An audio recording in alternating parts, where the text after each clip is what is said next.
अहिल्यानगर जिल्ह्यातील कर्जत येथे हिंदुत्ववादी संघटनांच्या वतीने आज कर्जत बंदचे आवाहन करण्यात आले होते। कर्जत शहरातील प्राचीन हनुमान मंदिराभोवतीचे अतिक्रमण काढावे यासाठी आज कर्जत बंद आणि रस्ता रोको आंदोलन करून हिंदुत्ववादी संघटनांनी सरकारचे लक्ष वेधून घेतले। राष्ट्रवादी काँग्रेसचे आमदार संग्राम जगताप आणि भाजपचे आमदार गोपीचंद पडळकर यांच्या नेतृत्वाखाली कर्जत शहरातील छत्रपती शिवाजी महाराज चौकात रस्ता रोको आंदोलन करण्यात आले। छत्रपति शिवाजी महाराज की जय। छत्रपति संभाजी महाराज की जय।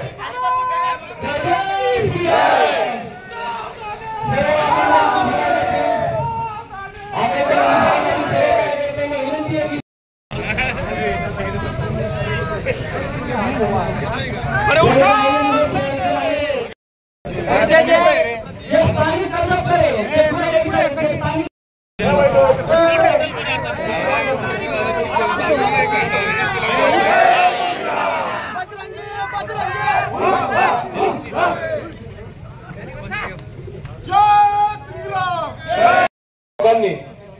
तिथे काही स्थानिक लोकांच्या मदतीनं आपल्याकडं इथं कुठेतरी अतिक्रमण निघालं पाहिजे आणि आपल्या सर्व माता भगिनी असतील, युवक असतील, आपल्या सर्वच लोकांना तिथं कुठेतरी दर्शनाला जात असताना कुठेतरी आपल्याला एक मोकळ्या मनानं तिथं जाता आलं पाहिजे। याच्याकरता आज रस्ता रोकोचं आंदोलन हे प्रातिनिधिक स्वरूपामध्ये आज या ठिकाणी पुकारण्यात आलं होतं सकल हिंदू समाजाच्या वतीनं आणि त्याला मार्गदर्शन करण्याकरता सकाळी जवळपास 9:30 पावणे 10 वाजता या राज्यामधील एक दमदार आमदार पडळकर साहेब हे स्वतः या ठिकाणी येऊन आपल्याला मार्गदर्शन करून गेलेले आहेत आणि त्यांच्या मागणीप्रमाणे इथलच्या आपल्या स्थानिक प्रशासनाने या ठिकाणी आपल्याला लेखी स्वरूपाचं आश्वासन देखील दिलेलं आहे। पण आज आपण पाहतो की आज हे लेखी स्वरूपाचं आश्वासन तिथं आपल्या महसूल प्रशासनाने प्रांत साहेबांनी आपल्याला त्यांनी दिलेलं आहे, पण इथं स्थानिक प्राधिकरण हे नगरपालिका आहे आणि आज इथं जरी रास्ता रोको मोर्चा झाला असला, आज आपण जरी कुठेतरी लेखी स्वरूपाचं आश्वासन दिलं असलं, पण आज या ठिकाणी आम्ही इथं जे प्रशासन आहे त्याला सांगू इच्छितो की आज हा आमच्या सकल हिंदू समाजाच्या वतीनं इथं जो काही रस्ता रोको झालाय हा कुठेतरी एक लोकशाही मार्गाने झालेला आहे। पण आता जर हे तुम्ही लेखी आश्वासन जर पूर्तता केली नाही, दिलेला शब्द दिलेलं वचन हे जर पाळण्यात आलं नाही तर तुम्हाला सांगतो इथं आम्ही सगळे सकल हिंदू समाजाच्या वतीनं ठोकशाही आंदोलन केल्याशिवाय देखील या ठिकाणी राहणार नाही आणि त्या ठिकाणी असणाऱ्या ज्यादी लोकांनी जे काही अतिक्रमण केलंय, मंदिरं जर मोकळी होत नसतील, ज्या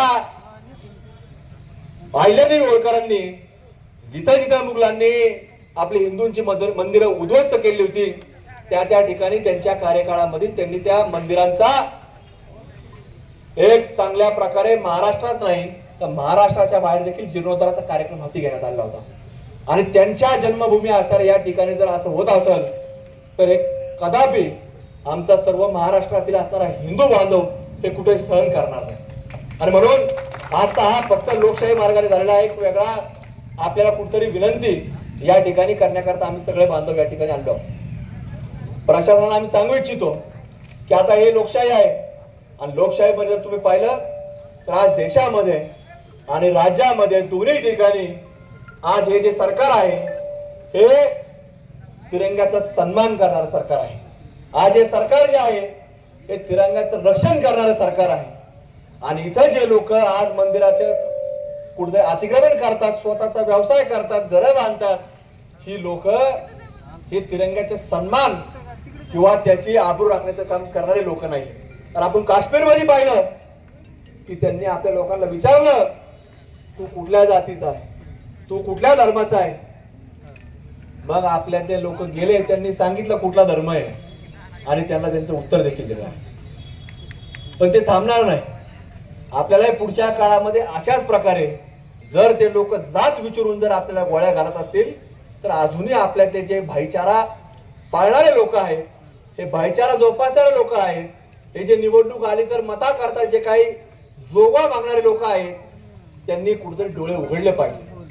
ते कुठेतरी सांगतात, आम्ही काही ठिकाणी ऐकलं की ते म्हणले असं नाही घडलं, तसं नाही घडलं.